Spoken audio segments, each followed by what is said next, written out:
할렐루야. 주께서 우리 마음을 아시고 우리가 간절히 주께 나아갈 때 주님께서 채우시고 위로하시는 줄 믿습니다.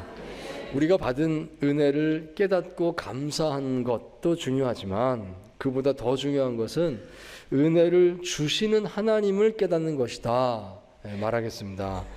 우리가 은혜를 깨닫는 것과 은혜를 주시는 하나님을 깨닫는 것은 비슷한 것 같지만 조금 다릅니다. 은혜를 깨달은 사람은 과거를 감사하지만 은혜의 하나님을 깨달은 사람은 미래를 감사할 줄 압니다. 단지 은혜를 깨달은 사람은 감사함에 그치지만 은혜의 하나님을 깨달은 사람은 베풀 줄 아는 것입니다. 왜냐하면 하나님께서 다시 채워주실 것을 믿기 때문입니다.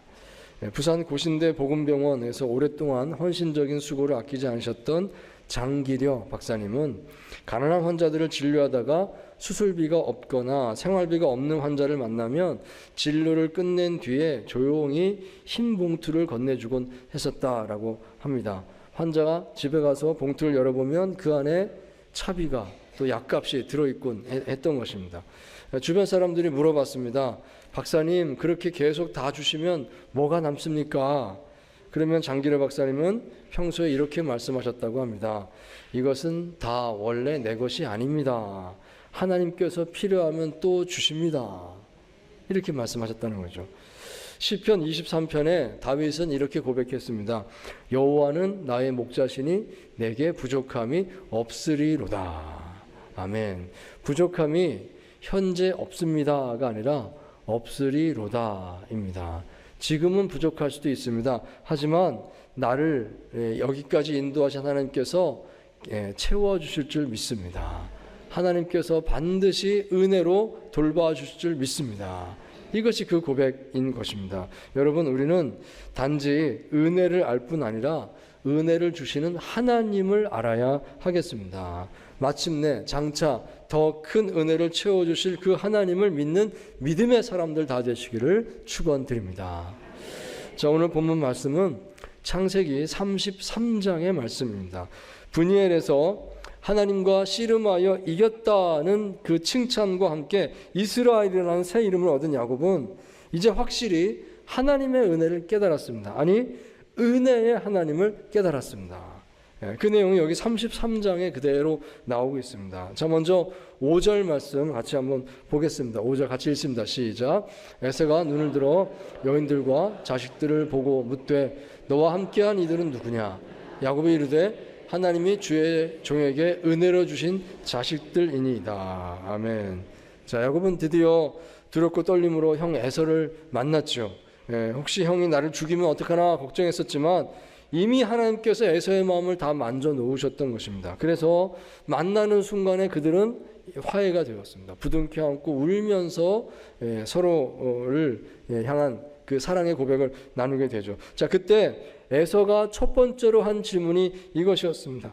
여기 너와 함께한 이들이 누구냐? 아마 손가락으로 가리키면서 이들이 누구냐 그랬을 것입니다. 자, 이 질문의 야곱의 답은 하나님께서 은혜로 주신 자식들입니다 였습니다.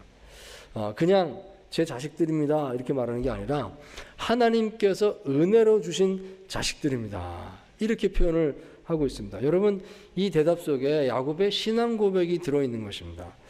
앞서 창세기 29장 30장에 보시면 야곱의 자녀들이 태어나는 이야기가 거기 나오고 있는데요, 정말 치열한 그런 과정이었습니다. 야곱의 두 아내 레아와 라헬이 계속 시기하고 다투는 중에 또 여종들까지도 야곱의 첨으로 다 삼아서 그렇게 막 과열 경쟁을 하지 않았습니까? 그 결과 7년 만에 11명의 아들과 1명의 딸, 총 12명의 자녀가 태어났습니다. 놀랍죠? 6개월마다 아이가 한 명씩 태어난 겁니다. 조금 지나면 또 태어나고 조금 지나면 또 태어나고 계속 그런 시간이었습니다. 요즘 우리나라 분위기에서는 정말 부럽다 그런 생각이 듭니다. 좀 다투고 싸워도 좋으니까 애 좀 많이 나오면 좋겠습니다. 그런데 야곱이 그랬습니다. 야곱은 지나고 나서 이제 돌아보니까 그게 다 하나님의 은혜로구나 하는 것을 알게 된 것입니다. 그때 애들이 막 태어날 때 그 시절이 야곱은 제일 살기 힘들 때였습니다. 종처럼 뭐 버는 것도 없이 종살이 하듯이 살고 있는 그런 때였는데요. 뭐 어떻게 대책이 없는 것이죠. 그런데 아이들은 막 계속 태어나니까 얼마나 마음이 힘들었겠습니까? 자, 그런데 이제 와서 돌아보니까 그게 다 복이었구나. 너무 많이 힘들고 어려웠는데 애들 태어나는 것 때문에 힘든 것도 모르고 살았지 않는가. 그런 생각을 하면서 야곱은 은혜로구나 생각했던 것 같습니다. 자, 그리고 또 야곱은요, 또 생각해 보니까 하나님의 은혜가 더 크게 느껴지는 게 있었습니다. 아브라함에게 말씀하시기를 너의 후손이 하늘의 별처럼 바다의 모래처럼 많을 것이다 하셨는데 언제 그게 되겠습니까? 그런 마음이었는데 내 아들들 이렇게 태어나는 거 보니까 되겠구나. 그런 하나님의 은혜가 또 느껴졌다는 것입니다. 그래서 이 모든 것이 하나님의 은혜입니다. 은혜로 주신 자식들입니다. 이렇게 말하게 되었다는 것입니다. 자, 야곱이 은혜를 깨달은 것입니다. 자, 그리고 또 11절 말씀에도 보시면 야곱이 또 형에게 선물을 계속 드리면서 이 모든 것이 하나님께서 내게 베푸신 은혜입니다. 이렇게 말하고 있습니다. 이 모든 소유가 하나님께서 내게 주신 것입니다. 은혜입니다. 다시 한번 은혜를 말하죠. 이 모든 재산이 하나님께서 주신 건 맞습니다. 정말 야곱은 깨달은 것입니다. 자기가 이런 재산을 모을 수가 없거든요. 라반이 얼마나 많이 괴롭혔습니까? 외삼촌 라반이 정말 악독하게 못 살게 굴었습니다. 종살이를 14년이나 시키고 한 푼도 주지 않았습니다. 그나마 품삯을 준다고 했는데 10번이나 바꿨습니다. 안 주려고 노력했던 악독한 사람이었습니다. 자, 그럼에도 불구하고 하나님께서 다 채워주셨습니다. 그래서 이만큼 되었습니다. 그러니까 야곱은 당연히 말하는 것이죠. 하나님께서 은혜를 베푸셔서 이만큼 되었습니다. 그것을 형과 나눕니다. 이렇게 말을 했다는 것입니다. 이 은혜를 깨달았구나 알 수 있습니다. 자, 그런데 오늘 본문에서 우리가 조금 더 살펴보고자 하는 것은 야곱의 한 단계 더 깊은 신앙 고백입니다. 단지 은혜를 감사할 뿐만 아니라 은혜의 하나님을 고백하고 있습니다. 바로 앞서서 브니엘에서 야곱은 하나님과 씨름하여 이긴 자, 하나님께서 그를 위해서 씨름하시는 자, 이런 뜻의 이스라엘이라고 하는 이름을 얻었죠. 그 과정에서 그는 직접 은혜의 하나님을 만났습니다. 전혀 내가 알 수 없는, 보이지 않는 손으로 나를 위해서 역사하시는 하나님, 이 하나님이 계시는구나. 그 하나님을 야곱은 확실하게 깨닫게 되었습니다. 자, 그래서 야곱은 은혜의 하나님을 고백하는 그 고백을 하고 있는데, 여러분 이 고백이 오늘 저와 여러분의 고백될 수 있기를 축원드립니다.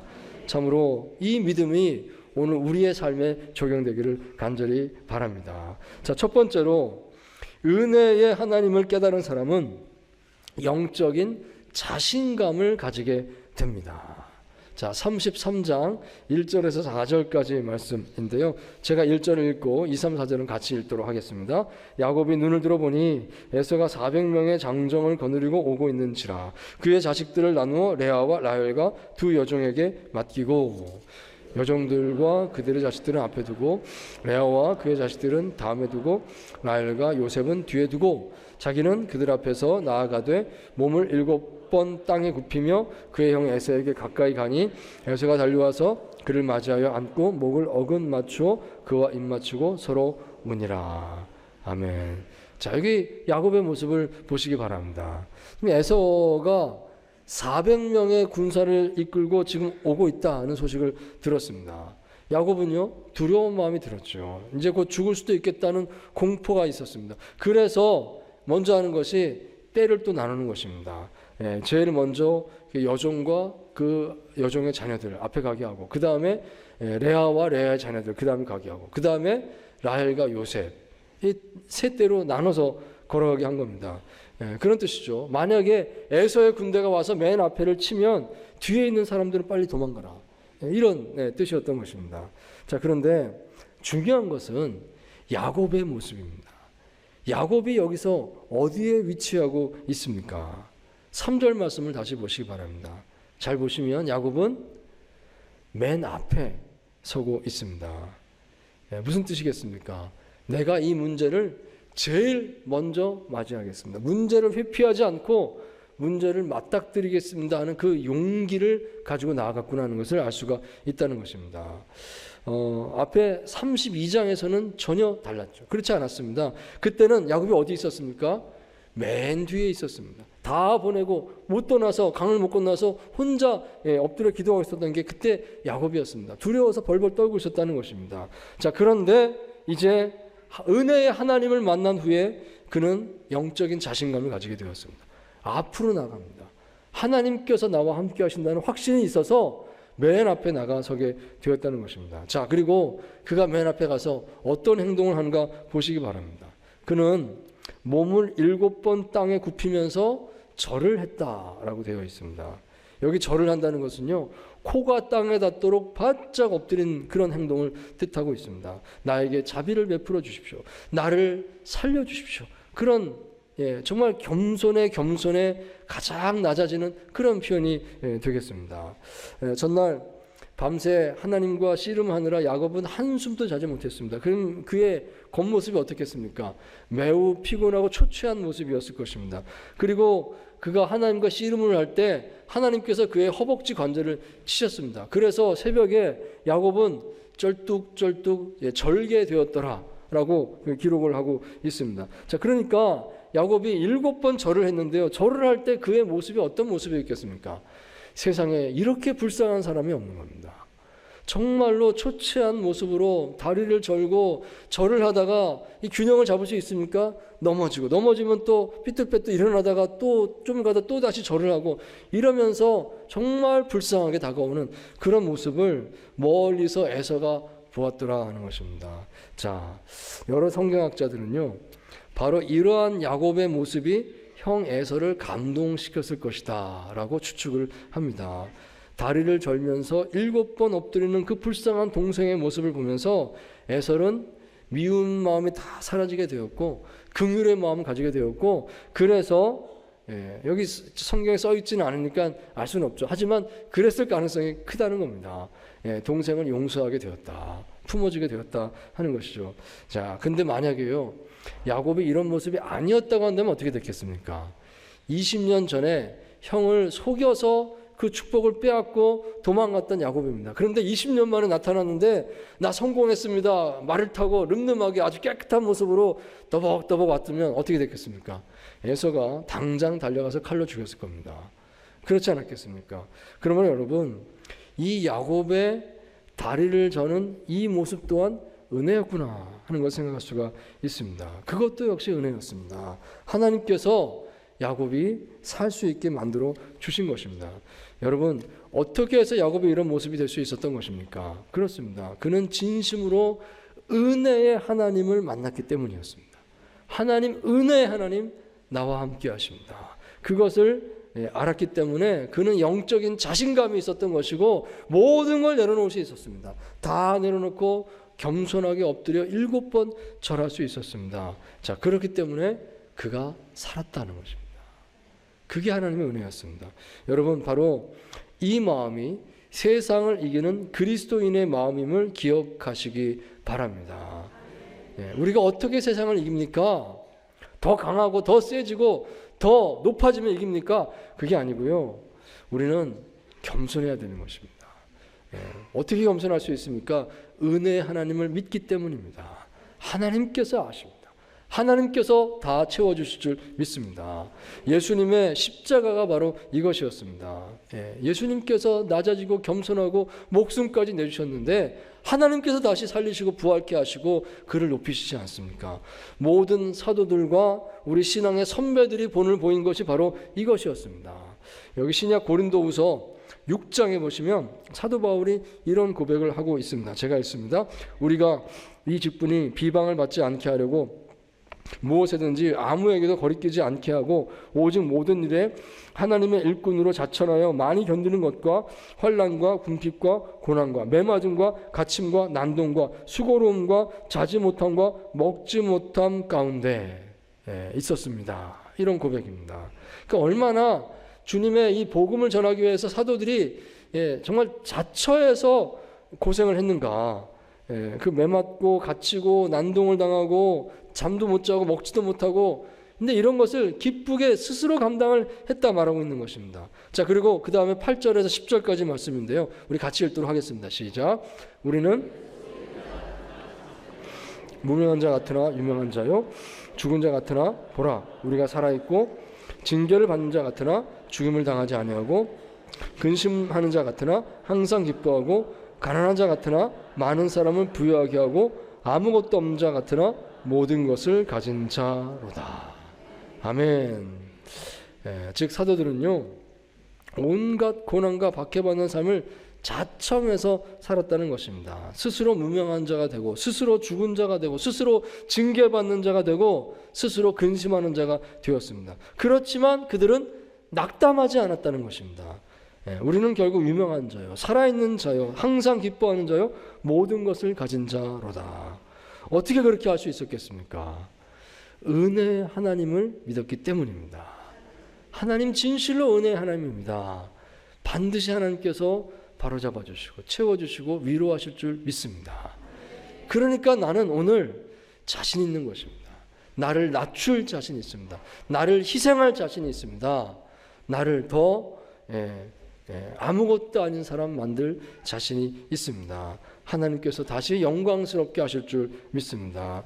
여러분, 이러한 은혜의 역사를 꼭 기억하시기 바랍니다. 참으로 은혜 하나님의 마음에 간직한 자의 자유를 체험하시기를 축원드립니다. 자, 두 번째로, 은혜 하나님을 깨달은 사람은 어떠한 사람이든 하나님의 얼굴을 뵙는 것 같은 마음으로 대할 수 있습니다. 아멘. 자, 33장 10절 말씀 같이 읽겠습니다. 시작. 야곱이 이르되 그렇지 아니하니이다. 내가 형님의 눈앞에서 은혜를 입었사오면 청하건대 내 손에서 이 예물을 받으소서. 내가 형님의 얼굴을 배운즉 하나님의 얼굴을 본 것 같사오며 형님도 나를 기뻐하심이니이다.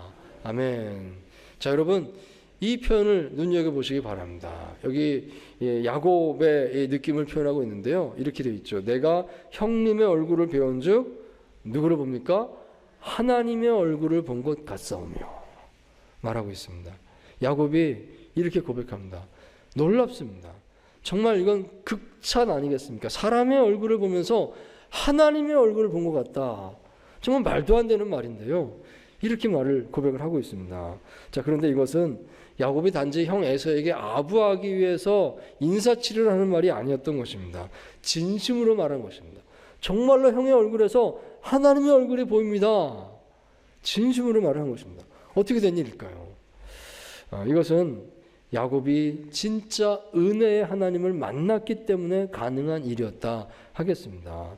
야곱은 바로 그 전날 밤에 야복강가에서 하나님과 씨름했죠. 하나님을 직접 만났습니다. 그래서 그곳 이름을 브니엘이다, 곧 하나님의 얼굴이다, 이렇게 불렀습니다. 바로 그 체험입니다. 그 체험을 했더니 하나님의 얼굴을 보았습니다. 그랬더니 야곱의 마음이 새로워지더라는 것입니다. 야곱은 자신의 주변 사람들을 이제 은혜의 관점에서 볼 수 있게 되었습니다. 하나님의 은혜를 체험한 사람은 다른 사람을 볼 때 그 은혜의 눈으로 볼 수 있게 되는 것입니다. 그러니까 그 사람 얼굴에서 하나님의 얼굴이 보이더라. 여러분, 이 비밀을 깨달을 수 있게 되기를 바랍니다. 하나님 만난 사람은 그 눈이 달라집니다. 은혜의 눈이 된다는 것입니다. 오늘 본문의 이 에서에게도 역시 마찬가지 현상을 지금 야곱이 경험하고 있습니다. 야곱은 자신을 죽이려고 오는 에서가 너무 무서워서 홀로 밤새 기도했었지 않습니까? 그런데 기도하는 중에 그는 하나님과 씨름을 하게 되고 그 결과 이스라엘이라는 축복을 받게 되었습니다. 이 축복이요, 사실 야곱 한 사람만을 위한 것이 아니라 야곱 후손 전체에 펼쳐지는 하나님의 놀라운 역사의 시작이었습니다. 놀라운 일이, 하나님의 역사가 이제 오픈되는 것이었습니다. 즉 이렇게 말할 수 있습니다. 에서가 야곱을 위협한 것이 오히려 더 큰 은혜를 깨닫는 계기가 되었습니다. 할렐루야. 자, 이러한 은혜의 체험을 가슴에 품고 그리고 에서를 보니까 에서의 얼굴이 달라 보이는 겁니다. 하나님의 얼굴이 거기서 보였습니다. 당신은 하나님께서 나에게 보내신 선물 같은 존재입니다. 비록 나를 괴롭히려고 왔고 나를 죽이려고 왔을지도 모릅니다. 그럴지라도 내가 은혜의 하나님을 깨닫고 나서 당신을 보니까 당신은 내게 보내신 하나님의 선물입니다. 당신의 얼굴에서 하나님의 얼굴이 보입니다. 이렇게 고백하게 된다 하는 것입니다. 사랑하는 여러분, 혹시 여러분 주변에 마주대하기 어려운 사람이 있습니까? 그렇다면 그 사람을 어떻게 해주세요? 라고 말하기 전에 내가 먼저 하나님의 은혜를 구하시기 바랍니다. 참으로 은혜를 받은 그 은혜를 깨달은 눈으로 그를 본다면 그에게서 하나님의 얼굴을 보는 것 같은 온전한 평화를 경험하게 될 줄 믿습니다. 자, 세 번째로 은혜의 하나님을 깨달은 사람은 삶에서 나아갈 길을 보고 바른 선택을 할 줄 알게 됩니다. 자, 몇 군데 본문을 읽겠는데 먼저 우리 12절에서 14절까지를 보시기 바랍니다. 우리 같이 읽도록 하겠습니다. 시작. 에서가 이르되 우리가 떠나자. 내가 너와 동행하리라. 야곱이 그에게 이르되 내 주도 아시거니와 자식들은 연약하고 내게 있는 양떼와 소가 새끼를 데리고 있은즉 하루만 지나치게 멀면 모든 떼가 죽으리니 청하건대 내 주는 종보다 앞서 가소서. 나는 앞에 가는 가축과 자식들의 걸음대로 천천히 인도하여 세일로 가서 내 주께 나아가리이다. 아멘. 자, 에서가 야곱에게 제안하기를 내가 너와 동행하겠다 그랬다는 것입니다. 지금 에서가 혼자 온 게 아니지 않습니까? 400명의 장정들을, 이 군사들을 데리고 왔습니다. 그러니까 내가 너와 동행하겠다 이 말은 굉장한 호의를 베푼 것입니다. 내가 너의 곁에서 너를 지켜줄게, 호위무사가 되어줄게, 이런 뜻에서 한 말인 것이죠. 자, 그렇다면 야곱은 감사합니다. 그래야 되지 않겠습니까? 그런데 본문에 보시면요, 야곱이 이 청을 거절하고 있습니다. 우리가 천천히 움직일 수밖에 없습니다. 걸음의 속도가 달라요. 그러니까 먼저 가십시오. 우린 천천히 가겠습니다. 이렇게 말하고 있습니다. 이건 변명하는 것이죠. 필요 없습니다. 그냥 가십시오. 이 말을 에둘러서 이렇게 말을 하고 있는 것입니다. 그러자 에서가 그 다음 절에 보시면 다시 한번 말합니다. 우리 400명이 다 있지 않고 그러면 몇 사람만 내 곁에 있게 해주겠다. 그렇게 다시 말합니다. 그런데도 야곱은 또다시 거절합니다. 괜찮습니다. 괜찮습니다 하면서 그냥 돌려보내고 있습니다. 자, 왜 그랬던 것일까요? 왜 야곱은 이 에서의 큰 호의를 이렇게 거절했던 것일까요? 우리는 사실 그들의 이 말 뒤에 감춰진 속뜻을 파악해야 하겠습니다. 사실 에서가 내가 너와 동행하리라 했던 것은요, 그냥 지켜주겠다 그런 뜻이 아니라 나와 함께 내가 살고 있는 세일산으로 가자 그겁니다. 나와 함께 살자, 내가 있는 동네로 같이 가자라고 야곱을 통째로 그냥 다 데리고 가려고 하는 그의 의도였구나 하는 것을 알 수가 있습니다. 자, 그런데 야곱은 그걸 알고요, 그걸 부드럽게 거절한 겁니다. 나중에 제가 가서 찾아뵙지요 이렇게만 말을 하고 나서 거절했습니다. 왜냐하면 목적지가 달랐기 때문입니다. 내가 가는 곳은 거기가 아닙니다. 내가 갈 곳은 따로 있습니다. 이 말을 하고 있었다는 것입니다. 자, 여기 지도를 보십시오. 지도를 보시면 위에 밧다람에서 출발해서 이제 남쪽으로 쭉 내려오게 되는 건데요. 내려오다가 중간쯤 돼서 거기서 이제 요단강 그 동쪽 편입니다. 거기서 야복 강가에서 이제 에서를 만나게 되는 것이었는데요. 자, 거기서 에서를 따라서 갔으면 더 남쪽으로 가는 겁니다. 어디로 갑니까? 세일이라고 하는 곳으로 내려가게 되는 것이죠. 이 세일은요, 가나안 땅이 아닌 것입니다. 가나안 땅으로도 한참 밑에 떨어져 있는 다른 곳입니다. 야곱의 생각을 알 수 있습니다. 야곱은요, 나중에 세겜으로 갔습니다. 요단강을 건너서 세겜으로 갔다는 것을 알 수가 있습니다. 가나안 땅으로 갔구나 하는 거죠. 여러분, 가나안 땅이 어떤 땅입니까? 거기는 약속의 땅이었습니다. 아브라함 때부터 이 땅을 너에게 주노라, 너의 후손에게 준다, 여기서 너의 후손이 번성할 것이다, 하나님께서 약속을 주셨습니다. 야곱은 그 아브라함의 언약을 붙들었다는 것입니다. 이제 그림 지워주셔도 됩니다. 아브라함의 언약을 기억했다는 것입니다. 그래서 나는 가나안 땅에 가야 됩니다. 이 생각이 확실했습니다. 그래서 에서가 옆에 있어주겠다 함에도 불구하고 거절했구나 하는 것을 알 수가 있습니다. 사실 가나안 땅은 그렇게 비옥한 땅은 아니었습니다. 야곱이 가서 그냥 차지하기만 하면 되는 임자 없는 땅이냐? 그것도 아니었습니다. 거기에는 이미 여러 이방 족속들이 그 땅을 다 차지하고 있었습니다. 그러니까 거기 가면 고생할 것밖에 없는 겁니다. 위험한 것밖에 없는 겁니다. 당장 눈에 보이는 보장이 아무것도 없었습니다. 하지만 야곱의 생각은 확고했습니다. 그는 가나안 땅을 선택했습니다. 왜냐하면 은혜의 하나님을 믿었기 때문입니다. 위험해도 여기가 좋습니다. 어려워도 여기가 좋습니다. 아무것도 없어도 난 가나안 땅에 가겠습니다. 은혜의 하나님을 믿기 때문입니다. 히브리서 11장은 믿음장이라고 불리는데요. 그 가운데서 24절 이하에 이 모세에 대해서 이렇게 기록한 것을 볼 수가 있습니다. 같이 읽겠습니다. 시작. 믿음으로 모세는 장성하여 바로의 공주의 아들이라 칭함받기를 거절하고 도리어 하나님의 백성과 함께 고난받기를 잠시 죄악의 낙을 누리는 것보다 더 좋아하고 그리스도를 위하여 받는 수모를 애굽의 모든 보화보다 더 큰 재물로 여겼으니 이는 상 주심을 바라봄이라. 아멘. 자, 모세가요 이런 믿음의 선택을 했다. 이게 믿음이다라고 얘기하고 있는 것입니다. 장성에서 바로의 공주의 아들이라 칭함을 거절했습니다. 그 당시 가장 최고의 문명 문화가 있었던 것이 이집트 왕궁 아니겠습니까? 거기서 잘 살 수 있었어요. 근데 모세는 그것을 거절했다. 오히려 하나님의 백성과 함께 고난받기를 선택을 했더라 하는 것입니다. 왜냐하면 하나님께서 상 주심을 바라봅니다. 모든 것을 은혜 하나님이 알고 계시니 하나님께서 더 놀랍게 채워주실 줄 믿습니다. 그 믿음을 가지고 지금 이 선택을 했더라 하는 것입니다. 여러분, 바로 이것입니다.